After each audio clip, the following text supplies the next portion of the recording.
मोहरमच्या मिरवणुकीत विषारी गोळ्यांचा थरार हा फक्त गुन्हा होता की मोठा कट? मुंबई देशाची आर्थिक राजधानी, लाखो लोकांच्या स्वप्नांचं शहर. पण याच शहरात मोहरमच्या दिवशी घडलेली एक घटना ऐकून प्रत्येकाच्या अंगावरती काटा येतो. श्रद्धा, शिस्त आणि शांततेने सुरू असलेल्या मोहरमच्या मिरवणुकीत अचानक अशी माहिती समोर आली की काही लोकांना पेन किलर म्हणून गोळ्या वाटल्या जात होत्या. पण त्या वेदना कमी करणाऱ्या नव्हत्या, तर त्या उंदीर मारण्यासाठी वापरल्या जाणाऱ्या विषारी गोळ्या असल्याचा संशय समोर आला. क्षणभर विचार करा, जर त्या गोळ्या मोठ्या प्रमाणात लोकांनी खाल्ल्या असत्या तर किती कुटुंब उद्ध्वस्त झाली असती, किती निष्पाप जीव धोक्यात आले असते. आणि याच प्रश्नांची उत्तरं शोधण्यासाठी आज आपण या संपूर्ण घटनेचा मागोवा घेणार आहोत. नमस्कार, मी अस्मिता आणि आपण बघत आहोत अनफिल्टर्ड महाराष्ट्र. मोहरम हा मुस्लिम समाजासाठी अत्यंत महत्त्वाचा धार्मिक काळ आहे. या दिवसात देशभरात ताजिया मिरवणुका निघतात. हजारो भाविक सहभागी होतात. अनेक ठिकाणी लोकांना पाणी, सरबत, औषधं आणि इतर सेवा पुरवल्या जातात. अशाच वातावरणात मुंबईतील भायखळा परिसरातील मोठी मिरवणूक सुरू होती. गर्दी प्रचंड होती. अनेक स्वयंसेवक लोकांना मदत करत होते. पण याच गर्दीत एक व्यक्ती लोकांना गोळ्या देत होती. ती सांगत होती, या पेन किलर आहेत, थकवा कमी होईल, वेदना कमी होतील. अनेकांनी विश्वास ठेवला. काहींनी त्या गोळ्या घेतल्या. थोड्याच वेळात काही लोकांची तब्येत बिघडू लागली. मळमळ, चक्कर, उलट्या अशी लक्षणं दिसू लागली. सुरुवातीला कोणालाच काही समजलं नाही, पण काही सतर्क नागरिकांनी आणि स्वयंसेवकांनी संशय व्यक्त केला. पोलिसांना माहिती देण्यात आली. त्यानंतर पोलिसांनी घटनास्थळी धाव घेतली आणि संबंधित व्यक्तीला ताब्यात घेतलं. चौकशी सुरू झाली आणि जे समोर आलं ते अधिक धक्कादायक होतं. तपासात पोलिसांनी त्या व्यक्तीकडून तब्बल 15,000 विषारी गोळ्या जप्त केल्या.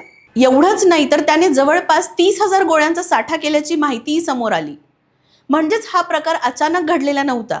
एवढ्या मोठ्या प्रमाणात गोळ्या जमा करणं, त्या धार्मिक मिरवणुकीत आणणं आणि लोकांना औषध म्हणून वाटणं, या सगळ्यामुळे अनेक गंभीर प्रश्न निर्माण झाले. सर्वात मोठा प्रश्न म्हणजे या व्यक्तीचा हेतू काय होता?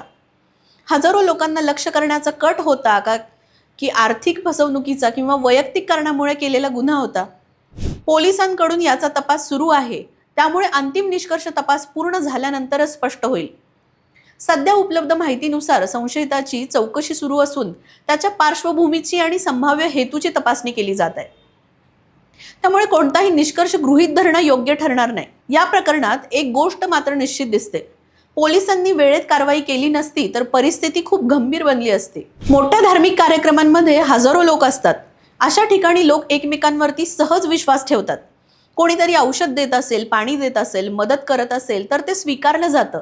पण याच विश्वासाचा गैरफायदा घेण्याचा प्रयत्न झाला, असा संशय या घटनेमुळे व्यक्त केला जात आहे. की ही घटना फक्त एका धर्माशी किंवा एका मिरवणुकीशी जोडून पाहण्याची चूक करू नये, कारण अशा प्रकारचं कृत्य कोणत्याही समाजाविरोधात असू शकतं. उद्या हीच घटना दुसऱ्या धार्मिक कार्यक्रमात, यात्रेत किंवा सार्वजनिक उत्सवातही घडू शकते. त्यामुळे हा विषय कायदा, सुरक्षा आणि सार्वजनिक जागरूकतेचा आहे. आजच्या काळात सोशल मीडियावर कोणतीही बातमी काही मिनिटात व्हायरल होते, पण त्याच वेळी अफवाही तितक्याच वेगाने पसरतात. म्हणून या प्रकरणातही अधिकृत तपास पूर्ण होईपर्यंत कोणत्याही समुदायाबद्दल किंवा कोणत्याही हेतूबद्दल अंदाज बांधणं टाळणं आवश्यक आहे. चुकीची माहिती समाजात तणाव निर्माण करू शकते. या घटनेने प्रशासनालाही मोठा धडा दिला. भविष्यात अशा मोठ्या मिरवणुकांमध्ये औषध किंवा खाद्यपदार्थ वाटणाऱ्यांची अधिक काटेकोर तपासणी होण्याची शक्यता आहे. सीसीटीव्ही, स्वयंसेवकांचं प्रशिक्षण, पोलिसांचं गुप्त जाळं आणि आपत्कालीन वैद्यकीय पथकांची संख्या वाढवण्याची गरजही या घटनेने अधोरेखित केली आहे. एक सामान्य नागरिक म्हणून आपण काय करू शकतो? सर्वात महत्त्वाचं म्हणजे कोणत्याही अनोळखी व्यक्तीकडून औषध घेऊ नयेत. ती कितीही विश्वासार्ह वाटली तरी अधिकृत वैद्यकीय पथक किंवा नोंदणीकृत स्वयंसेवकांकडूनच औषध स्वीकारावं. एखादी संशयास्पद हालचाल दिसल्यास लगेच पोलिसांना माहिती द्यावी. अनेक मोठे गुन्हे सामान्य नागरिकांच्या सतर्कतेमुळेच रोखले गेले आहेत. या संपूर्ण प्रकरणात सर्वात दिलासादायक बाब म्हणजे वेळेत कारवाई झाली, संशय निर्माण झाला, पोलिसांनी तात्काळ हालचाल केली आणि मोठ्या प्रमाणात विषारी गोळ्या जप्त करण्यात आल्या. त्यामुळे संभाव्य मोठी दुर्घटना टळली, असं प्राथमिक माहितीतून दिसतं. आता सर्वांच्या नजरा पोलिसांच्या तपासाकडे लागल्या आहेत. आरोपीने एवढ्या मोठ्या प्रमाणात विषारी गोळ्या का जमा केल्या, त्या कुठून आणल्या, त्यामागे तो एकटाच होता की आणखी कुणी सहभागी होतं, आणि सर्वात महत्त्वाचं म्हणजे त्याचा नेमका हेतू काय होता. या प्रश्नांची उत्तरं तपास पूर्ण झाल्यानंतर स्पष्ट होतील. तोपर्यंत या घटनेकडे सनसनाटी म्हणून नाही तर सार्वजनिक सुरक्षेच्या दृष्टीने पाहण्याची गरज आहे. कारण गर्दीच्या ठिकाणी सतर्कता हीच सर्वात मोठी सुरक्षा असते. एका जागरूक नागरिकाने संशय व्यक्त केला, पोलिसांनी तातडीने कारवाई केली आणि कदाचित हजारो लोकांचा जीव वाचला. कधी कधी इतिहास बदलण्यासाठी मोठ्या शक्तीची गरज नसते, तर एका योग्य वेळी घेतलेल्या योग्य निर्णयाची गरज असते. तर मित्रांनो, मोहरमच्या मिरवणुकीत घडलेल्या या धक्कादायक घटनेमध्ये तुमचं मत काय आहे? अशा मोठ्या धार्मिक किंवा सार्वजनिक कार्यक्रमांमध्ये सुरक्षेचे नियम आणखी कडक करायला हवेत का? आणि अशा प्रकारांच्या घटनांना आळा घालण्यासाठी प्रशासनाने कोणती पावलं उचलायला हवीत हे आम्हाला कमेंट बॉक्समध्ये नक्की सांगा.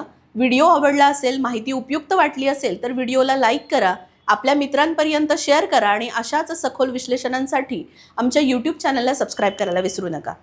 बेल आयकॉन दाबा, म्हणजे महाराष्ट्रातील आणि देशातील महत्त्वाच्या घडामोडींची माहिती सर्वात आधी तुम्हाला मिळेल.